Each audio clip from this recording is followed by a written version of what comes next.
Bismillahirrahmanirrahim. Assalamualaikum warahmatullahi wabarakatuh. Alhamdulillah. Alhamdulillahilladzi khalaqal insan wa 'allamahul bayan wa 'allama bil qalam ma lam ya'lam. Ashhadu an la ilaha illallah wahdahu la syarika lah wa ashhadu anna Muhammadan 'abduhu wa rasuluh la nabiyya ba'dah. Hadirin para pemirsa dimanapun Anda berada, sejak tadi malam hingga pagi tadi dan sampai siang ini kembali, alhamdulillah, sampai saat ini kita masih bisa merasakan nikmat Allah Subhanahu wa taala. Alhamdulillah, sampai hari ini kita masih bisa merasakan rahmat Allah Subhanahu wa taala. Alhamdulillah hadirin, sampai detik ini kita masih bisa merasakan karunia yang besar dari Allah Subhanahu wa taala. Salah satu karunia yang diberikan Allah kepada kita hadirin, yakninya ialah karunia akal dan pikiran. Allah Subhanahu wa taala telah mengkaruniakan kepada kita khususnya manusia karunia akal dan pikiran, serta menghiasinya dengan ilmu pengetahuan. Dengan karunia akal pikiran inilah hadirin yang dapat membedakan manusia dengan hewan. Dengannya manusia dapat berperilaku, manusia dapat bertindak sesuai dengan koridor kemanusiaan. Bukan hanya itu hadirin, Allah Subhanahu wa taala juga telah mencurahkan nikmat-Nya yang begitu banyak. Salah satunya ialah nikmat yang besar, nikmat yang sangat besar, nikmat yang paling besar. Apa itu nikmat yang besar hadirin? Yang dimaksud dengan nikmat besar itu ialah nikmat iman dan Islam. Karena ketahuilah hadirin bahwa iman dan Islam adalah petunjuk hidup manusia di dunia ini. Dan barang siapa yang berpegang teguh dengan iman dan Islamnya, maka dijamin Allah hidupnya bahagia di dunia maupun bahagia di akhirat. Semoga Allah Subhanahu wa taala mengkokohkan iman dan Islam di hati kita hingga akhir hayat nanti. Amin ya rabbal alamin. Salawat dan salam semoga tercurahkan kepada suri tauladan kita, penutup para nabi dan rasul, pembawa risalah Allah yang paling sempurna, yakninya nabi besar kita Nabi Muhammad sallallahu alaihi wasallam, dengan lafaz Allahumma salli ala sayyidina Muhammad wa ala ali sayyidina Muhammad. Mudah-mudahan kita mendapatkan syafaatnya di yaumil mahsyar nanti. Amin amin ya rabbal alamin. Hadirin para pemirsa dimanapun Anda berada, adapun ceramah singkat kita pada siang yang mulia ini yang berjudul Ketika Dosa Menjadi Biasa.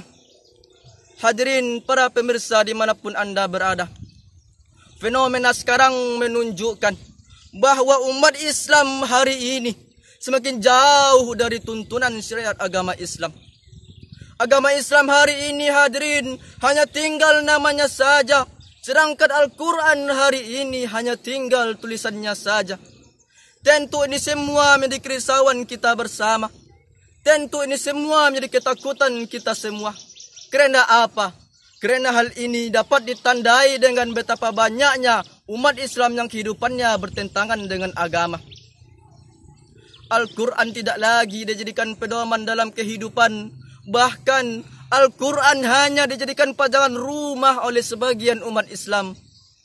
Memang ayat-ayat yang terkandung maupun hukum-hukum yang terdapat di dalam Al-Quran tidak bisa dirubah oleh siapapun. Akan tetapi hadirin, ayat-ayat serta hukum-hukum tersebut tidak lagi dipakai oleh sebagian umat Islam. Sangat banyak contoh yang dapat kita lihat hadirin. Salah satunya ialah di saat Al-Quran melarang berjudi, pada hari ini dan sampai saat ini masih banyak meja-meja judi yang disenangi oleh sebagian umat Islam. Dan di saat Al-Quran melarang berzina, minum mabuk-mabukan, memakai narkoba, narkotika, serta obat-obat terlarang dan lain sebagainya, Sampai saat ini dan sampai hari ini masih banyak umat Islam yang memakainya. Dan di saat Al-Quran memerintahkan kaum wanita untuk menutup aurat, pada hari ini dan sampai hari ini masih banyak, masih berkeliaran dan masih bertaburan wanita-wanita Islam itu keluar rumah dengan dada terbuka serta paha setengah terbuka, memakai celana ketat hingga semut pun tak bisa lewat, memakai baju sempit hingga semut pun terjepit-jepit. Na'udzubillah hadirin. Ini semua dapat kita simpulkan bahwa manusia sudah menganggap dosa menjadi hal biasa. Padahal di dalam Al-Quran Allah Subhanahu wa ta'ala telah memperingati kita dalam firman-Nya yang berbunyi, Bismillahirrahmanirrahim. Ya ayyuhalladzina amanu, hai orang-orang yang beriman, ku anfusakum wa ahlikum naro, peliharalah dirimu serta keluargamu dari api neraka. Wa quduhan nas wal hijarah, yang bahan bakarnya manusia dan batu, yang malaikat penjaganya keras dan kasar, yang selalu menuruti perintah Allah sesuai dengan apa yang diperintahkan oleh Allah Subhanahu wa ta'ala. Maka dari itu hadirin, kita sebagai manusia yang lemah, kita sebagai manusia yang penuh salah dan dosa, marilah kita meminta ampun dan bertaubat kepada Allah Subhanahu wa ta'ala. Karena ketahuilah hadirin, semua dosa yang telah kita lakukan di dunia ini pasti akan dimintai pertanggungjawabnya di hadapan Allah Subhanahu wa ta'ala. Walaupun dosa itu kecil, walaupun dosa itu sebesar Zahra, sebesar debu sekalipun, pasti akan dimintai pertanggungjawabnya di hadapan Allah Subhanahu wa ta'ala. Hadirin, para pemirsa dimanapun Anda berada, mungkin hanya inilah ceramah singkat kita pada siang yang mulia ini. Mudah-mudahan bermanfaat bagi kita semua, terutama bagi diri saya pribadi. Akhirul kalam, assalamualaikum warahmatullahi wabarakatuh. Bom ini